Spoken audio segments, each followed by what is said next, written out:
I'm Gary Fian, I'm 20 years old and I live in Kilmena, in Westport, in the west of Ireland, in County Mayo, and I'm a farmer, but during the college term I study science in NUIG.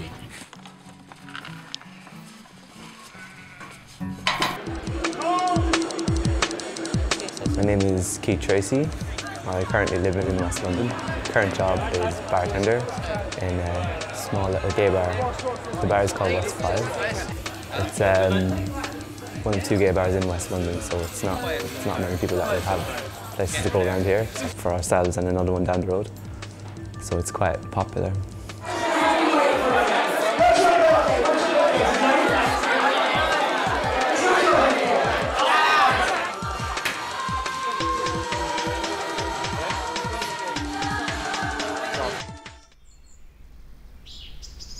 Well, I was brought up in a very Catholic family, living in such a farming and country background kind of just made everything so, like, you're 25, you get married, you live here, and, you know, that's the thing.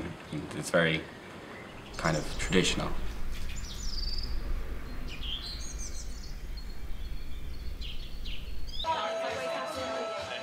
When I realised I was gay, it was probably while I was in secondary school, probably about 15, 16, that's when I started saying, okay, I think I am gay. But then there was still a long, long road before I actually felt comfortable enough to say it to other people. I think I realised fully that I was gay when I was about 19, I'd say. Before that, I knew I was just kind of different.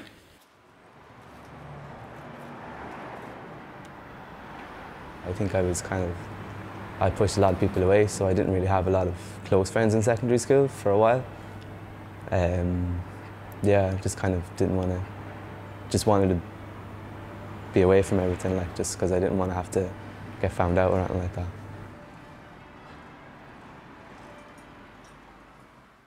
So until I was about 19, I think I came to the realisation that I actually was. And then once I did come to that realisation, coming out came quite soon. It's weird because you build it up in your head like it's the worst thing that could ever happen to anyone ever. And you just think, like, you just build these scenarios in your head, like, what will happen if I tell mum, what will happen if I tell dad. And in your head, like, because it's just niggling at you, it's going, they're going to say this to you, they're going to say this to you, they're not going to look at you the same way, they're going to think you're this, you're that. And that's just going in your head. But then, like, you pull back and you go, wait a minute, I know that's not going to happen. Because, like, you know, I know my mum and dad's, like, they're not going to say that to me. They're not going to, like, kick me out of the house or any of those things that happens to some people. Because I knew, like, I grew up in a loving home, a nice home, you know, something like that wasn't going to affect it and it wasn't going to change anything. But you just always have that in your head, I think. You always have that kind of fear that, oh, what if they actually do react badly? But I think I said it badly anyway. I kind of came out in a bad way. I was kind of drunk, which is never a good way to do it. Eventually did, in a drunken stupor, in the middle of a lake bar, and crying and everything. But everybody was nice. I think, right, it's fine.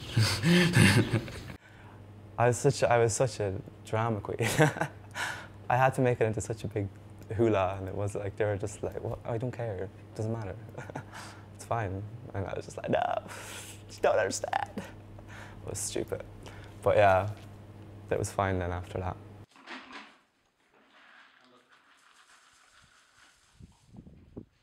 It's not who I am, it's just a little part of me, and I think most gay guys would say that.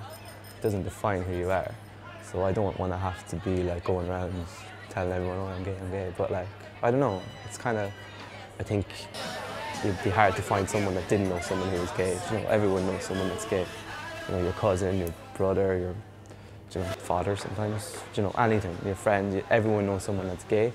So it's kind of familiarized it a little bit and humanized it a little bit more. So you just, so it's more accepted because you see them as real people now. You see people, you know, it's just a part of who they are, and they're actually a real person. That's just a little sliver of who they are.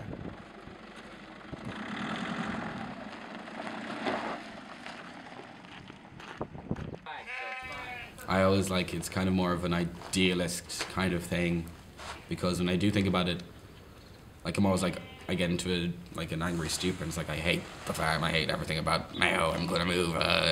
But then I realise that I actually do love the countryside and I like being here, but like that's why I like Galway, because it's a happy medium between city and country. But I definitely think that moving to a bigger city will happen eventually for some certain period of time in my life, just to see what it is, but I like the country. There's more options. That sounds really bad. No, there's not. Cut that out.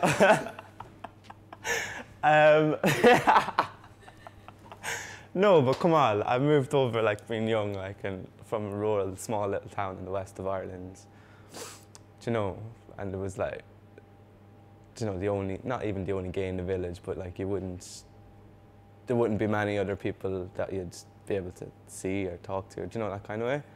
I think Keith is very brave for what he did, for just getting up and going, but I don't think I would have the gusto for that. I'm too much of a home bird, and I would miss my family too much. I don't know. I'd like to think I would, but then if it came to actually doing it, I probably wouldn't. I'm probably too afraid. Better. I suppose it is, kind of, because if it's like, I don't know how to describe it. Coming out of a little bubble that you kind of lived in and been afraid in, and it's that kind of thing, and then you just kind of, everything just changes, like kind of that kind of way. Yeah.